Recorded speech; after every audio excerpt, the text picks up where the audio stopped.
Hi everyone, thank you so much for joining us today. My name is Zeyna Harmoush and I'm the Talent Solution Marketing Coordinator here at LinkedIn.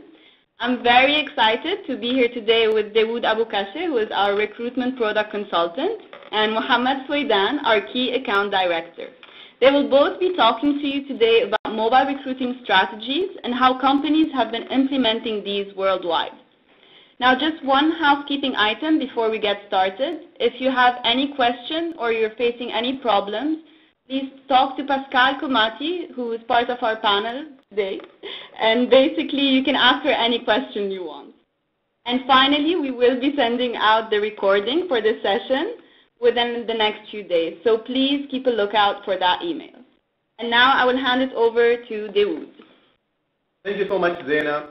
Great to be here, and thank you all for joining us for this webinar, which is on an increasingly important topic. So before we get started, I just want you to think about this question. How many mobiles do you own? I'm sure that a lot of people on this call own more than one. In fact, if we look at this graph, we realize that mobile cellular subscriptions are growing at an increasingly rapid rate compared to the world population. If you look at this graph again here, every day we are moving closer to having almost as many mobile cellular subscriptions as people on Earth. This study has been done by the United Nations. If we look at the red lines which actually represent the mobile cellular subscription, and the yellow one that represent the population, you will notice that they are becoming closer to each other. Now, as you can see from these figures, most employers are not prepared to this rapid growth. 20% of employers offer a mobile-optimized career site for job seekers, and only 1% of these employers allow seekers to submit a mobile-optimized job application. And this is exactly why we are talking about mobile recruiting today. Now, before we jump into the presentation, I wanted to share a bit about where our thoughts are coming from. There are really 4 key main inputs that I have used to pull together today's thoughts. First of all, as you can imagine, LinkedIn.com, with more than 300 million members globally, has a lot of mobile traffic coming to it. So we observed those trends. Secondly, we have actually been running some candidate research to understand more the candidate's perspective. Most of the research covered in this presentation pertains to the US and the UK, but we know from other studies that we have done that the same is true globally in every market that you can think of, especially in the MENA region. The third input of today's research and webinar is from our own global trends research. So every year, LinkedIn runs a series of a global recruiting trends survey. This year, we surveyed in 19 different countries, and from that, we collected the thoughts of talent acquisition leaders globally, and mobile recruiting was on the agenda. And I'll be happy actually to share some of these results later on. And then, our last input from our work here is on the ongoing dialogue that we have with industry thought leaders. All right, so hopefully you already know this, but mobile recruiting is definitely on. So in terms of some research that we have done on the candidate side, one thing that I wanted to share today was that as we talk about mobile recruiting and its relevance, you are talking about both active and passive candidates. So what does active and what does passive candidates mean? Active candidates are people or candidates who are actively looking for a job, so they go to job sites, to professional networks, and they apply for jobs on a daily or weekly or monthly basis. While passive candidates, they're not actively looking for a job. These are the people who are happy with their job, but they don't mind maybe a good offer or a good career move in the future. So from this research we did in September last year, we learned that while as you might expect an increasing number of active candidates are going to companies' career sites, viewing their inbox career opportunities of course, and browsing careers on networks. When it comes to passive candidates, we are also seeing a lot of traffic. And in the research we did, 62% of passive candidates said that they visited the career site of a company, while 60% of them said that they had viewed careers in their inbox. And so you see that even passive candidates these days are really thinking about careers on mobile device. For example, let's look at the UAE data. We noticed that it's pretty much the same. We also have a lot of traffic when it comes to passive candidates on mobile. 52% said that they have viewed LinkedIn profiles of people at a company they are interested in working for. Similarly, we looked at the research by different types of device. So when we talk about mobile devices, we are all covering both smartphones and tablet devices such as iPad. And so cutting the data by how active and then passive candidates use different devices for career exploration, what we saw is on the slide there, you see the purple bars, the activity on the tablet, and the red bars is their activity on smartphone. On a smartphone, active candidates are researching into their inbox, going on job sites, and going to social and professional networks. We see a slightly different set of activities when we look at the tablets. And this is actually consistent with what we will talk about for passive candidates.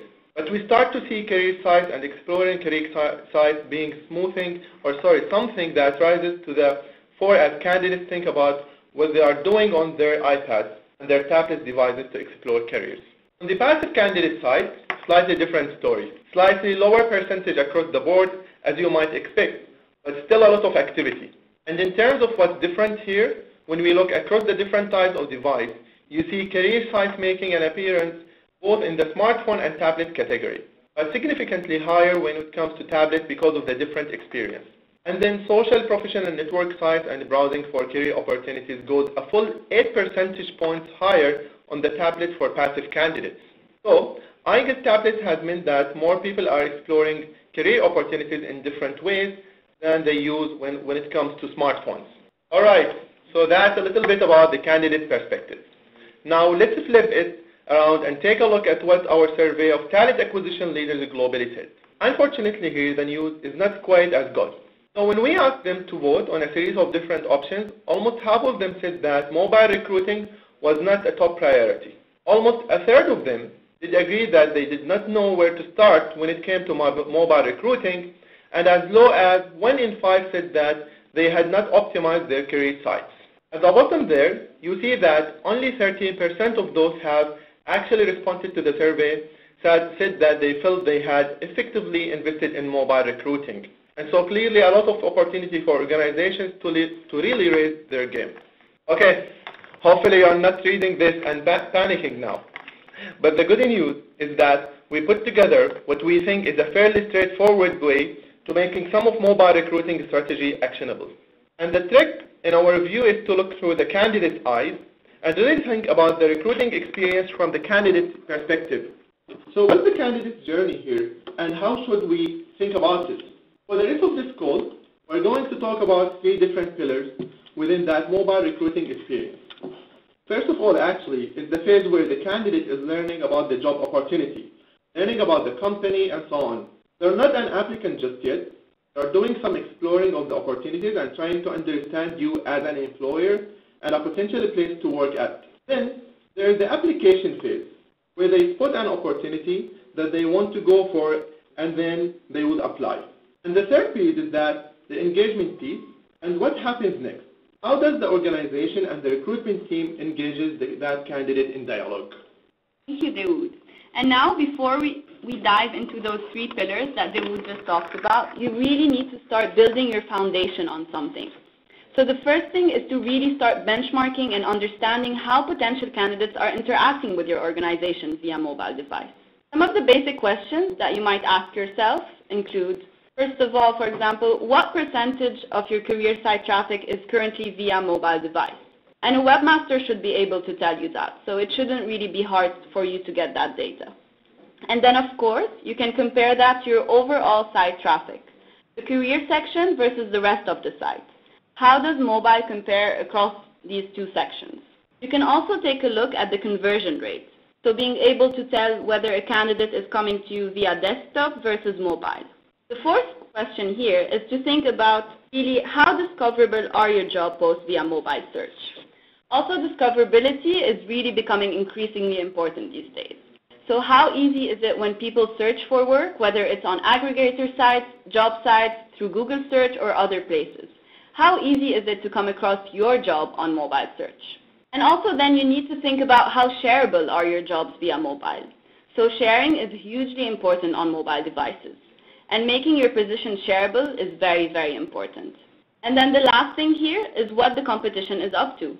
So you should be able to jump onto your own mobile device and then go to your talent competitor website and really see what they are serving up.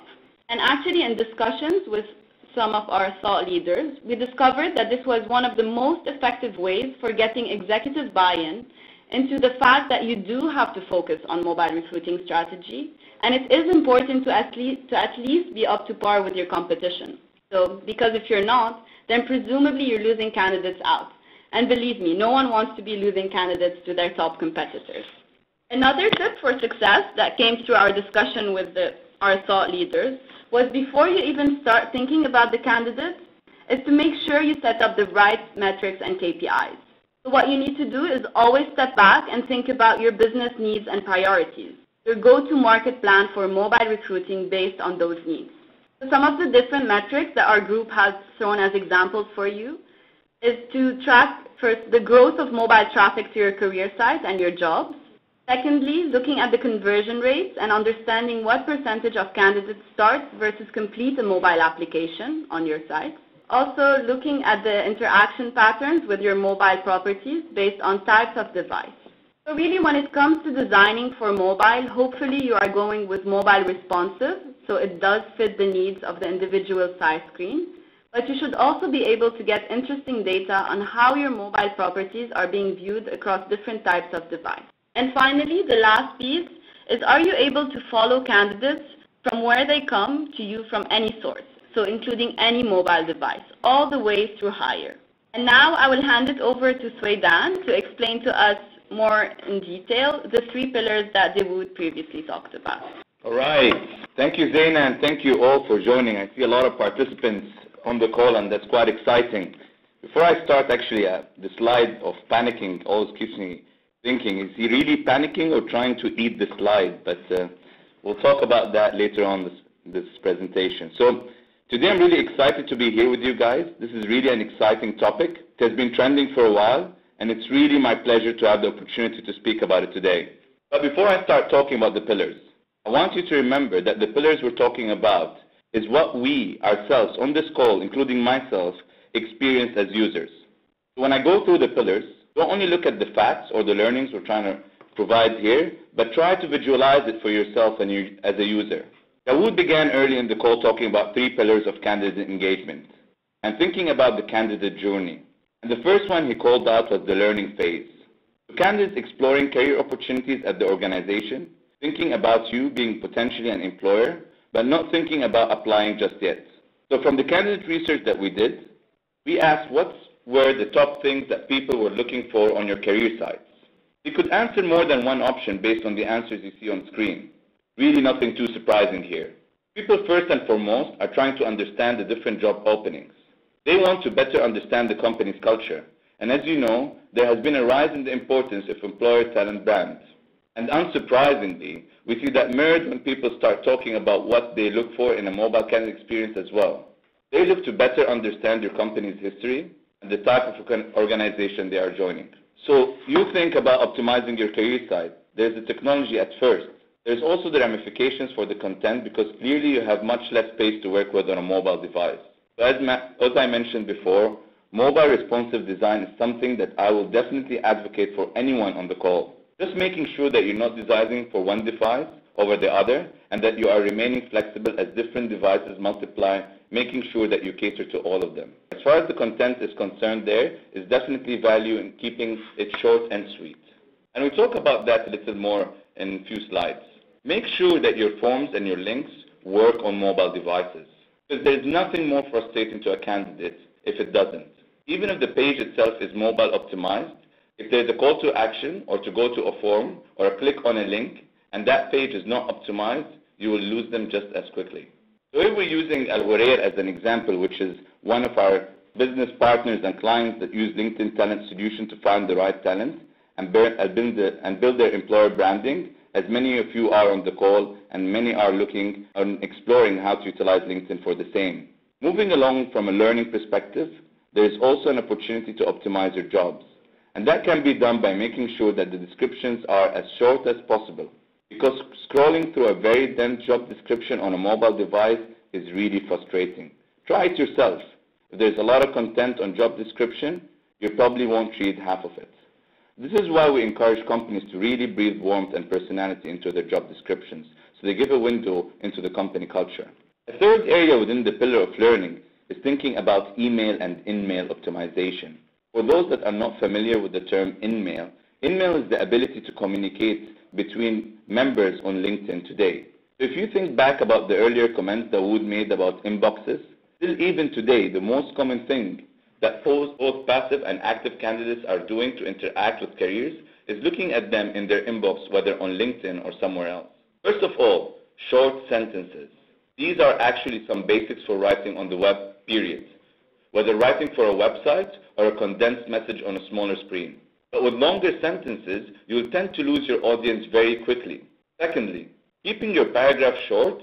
Again, as people are scrolling through text, the eye is going to be able to process it much easily if it's broken up into understandable chunks. Next up, when sending out these emails and in-mails, really specify why them. Why have you selected to reach out to this individual for this particular career opportunity? Make sure they understand that this is not a blanket email or in-mail that you're sending out and that you really are interested in them specifically as a candidate. Try to be as compelling as possible in that short space. And I take a moment here to reflect, on myself and everyone on the call. If I would receive an in-mail or email from someone telling me, hi, there's an opportunity in XYZ company, I probably would not have the tendency to respond. But if someone would actually build the content in the sense of saying, hi, Muhammad, I've gone through your profile or CV and seen that you've worked for X amount of years and months in X organization, and we have currently an opportunity opening which things fit your profile. Today our organization does 1, 2, 3, 4. The tendency is higher for me to respond. And think about it yourself. If you would have someone who's actually put the effort to go through your own profile or CV and have customized an email to attract you, you have a higher tendency to respond. Then that's what we're talking about here when we're talking about make sure you're using that small space to be concise and interesting to them. So when you're even writing the email, I would also suggest to have a call to action, as I mentioned, to a mobile optimized location. So make sure that wherever you're sending them, whether it's back to your website or to a job on a site like LinkedIn, that it is mobile optimized. And then the last piece here to make, every single word on the screen counts.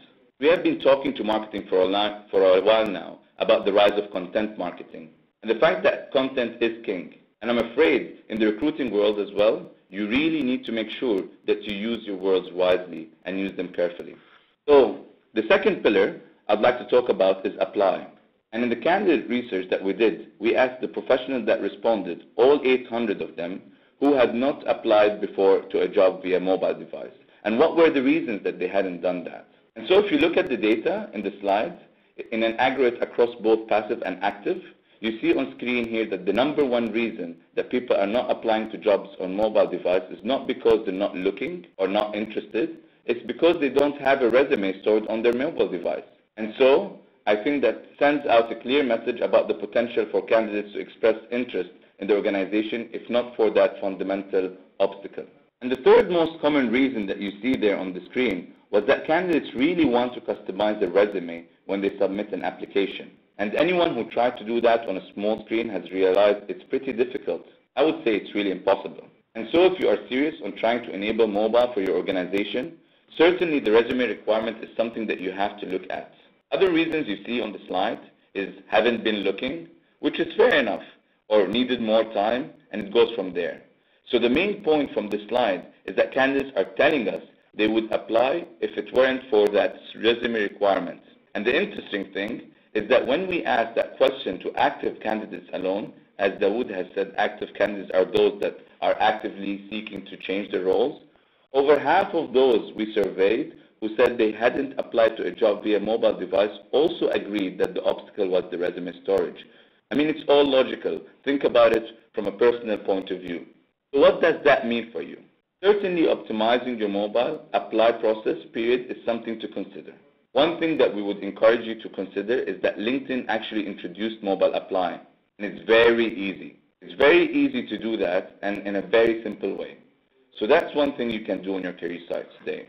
Now that you've actually learned about your organization and seen your jobs and applied for them, we talk about the third pillar. And the third pillar here is engagement. So This is when they have explored your organization as the place to work and decide to go for it, so the application is already in. So now what's next? Candidates are actually expecting more and more from the companies they interact with, and they expect instant gratification as they are always on the go. And so one thing to keep in mind is there is a new opportunity for you to be responsive to candidates regardless when and where they are emailing you from. Secondly, you can use your mobile devices to communicate more quickly with your hiring manager and to get them to be more responsive to candidates as well. And the third thing is to think how you incorporate mobile devices into your online experience for candidates. So let's take a couple of examples and things that LinkedIn acquisition team, and we're talking about the talent acquisition team here, that they do down in Mountain View. So for example, first of all, it sends out on the day of interview messages with traffic alerts to candidates who are coming in that morning, so they can be updated, and they have had a lot of feedback from candidates about how useful that is. I mean, instead of narrating the experience, why don't we actually visualize it together as if we are going down to Mountain View for an interview. So imagine you wake up in the morning and you receive a traffic alert telling you the best route to go for your interview. That is true engagement. That has really given us a lot of feedback. The next thing that they do down in LinkedIn acquisition team in Mountain View is they provide all the applicants with iPads when they reach at the reception. And that iPad contains information about LinkedIn as a company, and it also contains information about the individual they're going to be interviewing, which is a good refresher.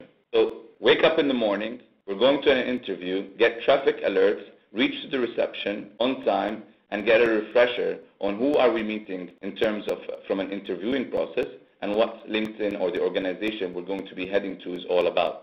That is really amazing. And these are just small examples of what LinkedIn has tried to do to improve the engagement level with its candidates.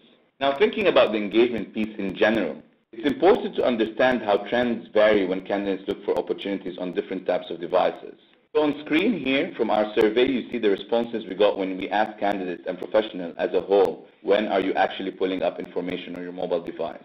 This is one of the most interesting slides I like to talk about. And if you look at the answers, they differ quite significantly by type of device. So on smartphones, we saw a couple of interesting peaks. So one during the commute time, on a bus, for example, looking through a different job opportunities or at their inbox.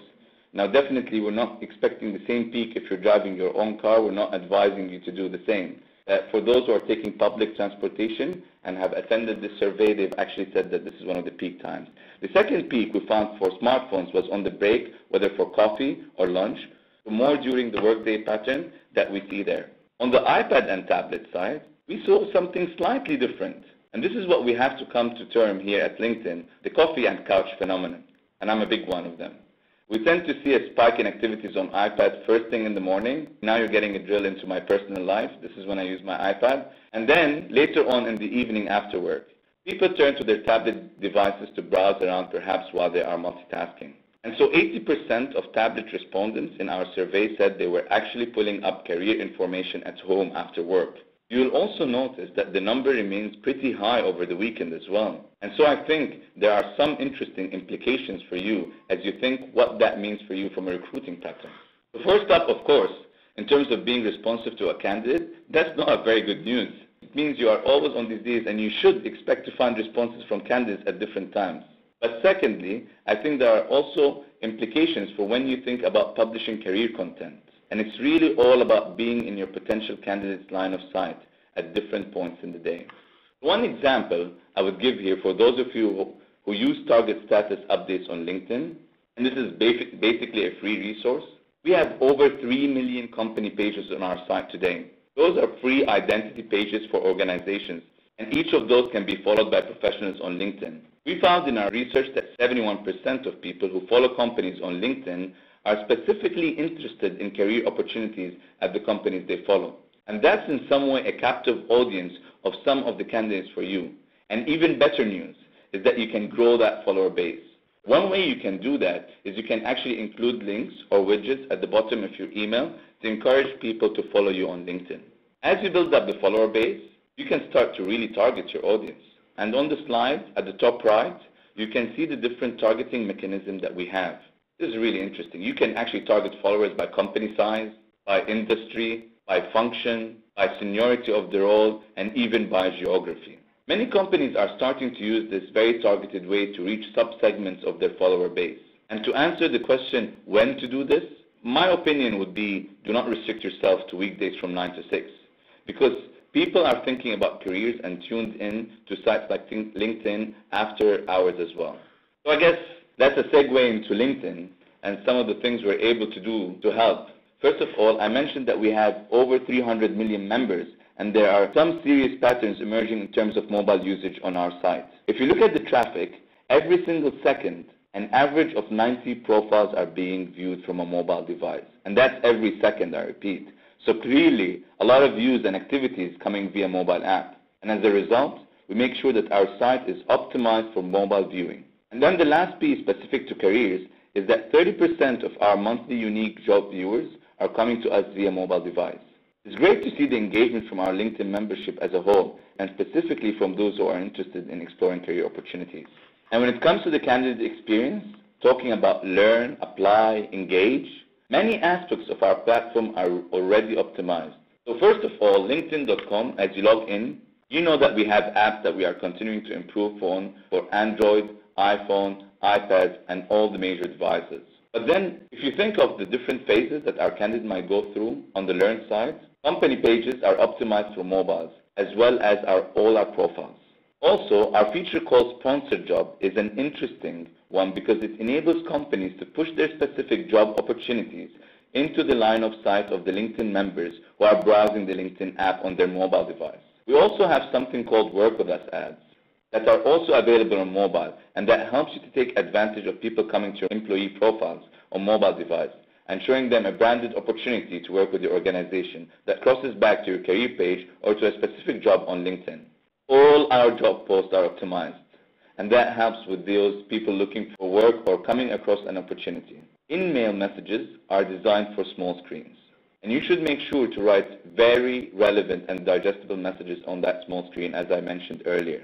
And then the last piece is LinkedIn Recruiter, our flagship product that we have recently unveiled on a mobile app.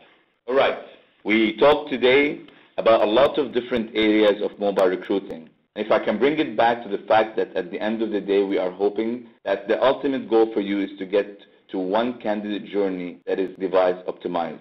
We focus today on mobile because there is clearly a need for organizations to think more heavily about their candidate journey. But ideally, you get to a point where this is not anymore about thinking about this one-time investment. It's thinking about mobile as an important part of your organic growth and recruiting opportunities. And to our mind, if you put yourself in the shoes of your candidates, which I like to do the whole time, and think about those three pillars, learn, apply, and engage, think about the candidate experience. And that is probably the best path to success. Thank you again for joining this call. I strongly encourage you to check out our mobile recruiting ebook by following the link that you see on the screen. Now I'll be taking any questions that you might have, so please feel free to write them down in the chat box. Thank you, Muhammad. And now we actually have one question to you, Muhammad, and what they're asking is the following.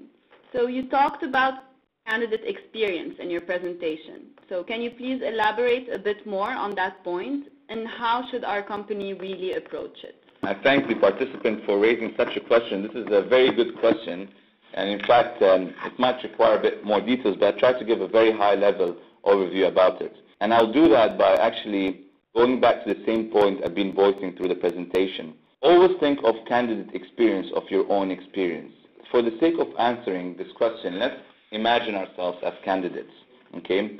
Today, as candidates, when someone is looking for, if we are an active candidate and we're looking for a new opportunity or some new challenges that we would like to take on board, it's not only about the role we want to join, it's not only about the package or the financial monetary benefits that we're going to get out of this. There's also more to it. A lot of people today would like to know what are they getting into. So when we talk about candidate experience, we need to be aware that candidates, including ourselves, and this is something that is also that I do myself, is I'd like to know more about the organization I'm joining. So therefore, when we talk about candidate experience, it's very important to understand there are many phases and approaches towards candidate experience. One of them is the mobile experience, so making sure that you're giving them and mobile optimized solution for them to reach out to you, but also the ability to find out more about your culture and organization as an employer. And here we talk about employer branding, really, and the ability to have something that is mobile optimized, where the candidate can actually read more about the organization as an employer and what are the benefits of joining such an organization, and maybe even have testimonials from employees that are currently in place. So that's what we mean about the candidate experience, and that's how I can answer this question in short at a very high level. I'd only recap on 2 points mainly. Make sure that you're mobile optimized to reach out to those who are always connected through mobile and tablets, and make sure that you're not only displaying your jobs or making short emails, but also make sure you have mobile optimized content when it comes to your employer branding and why would someone work for your organization. Thank you, Muhammad. Thank you very much. Another question that we have here is basically asking, how can I, as a recruiter today, keep up with the non-working hour peak times? I think this is one of the trends that we see increasing. If we refer back to the slide I was presenting earlier, with the times and the peak times where people are joining through mobiles and tablets. And this is, I think, where the question from the participant is coming from. And I think the best way to do is you need to make sure you have a platform in place that will allow you to communicate with your candidates and be in touch with them. And a great example I can give you here is probably using our own products, which is the Recruiter, which we have launched on an app. So today with the app of a Recruiter, you'll be able to actually stay in touch with your candidates by emails and receive their emails while you're on the go. It's not the same full-featured as you would log in from your PC, but we're enhancing it a lot. But it will give you the ability to actually connect and respond and be able to be more responsive to your candidates. So the answer in short would be make sure you're on a platform that will allow you to remain and see your candidates' journey and have the ability to come back to them. Any more questions? I think there's more I see rolling, but I think we're running out of time. Yeah, I think it's better to cut it short. So thank you all for joining us today. And I'd just like to remind you that we will be sending out the recording along with the presentation. So please stay on the lookout for that email, and have a lovely evening, everyone. Thank you.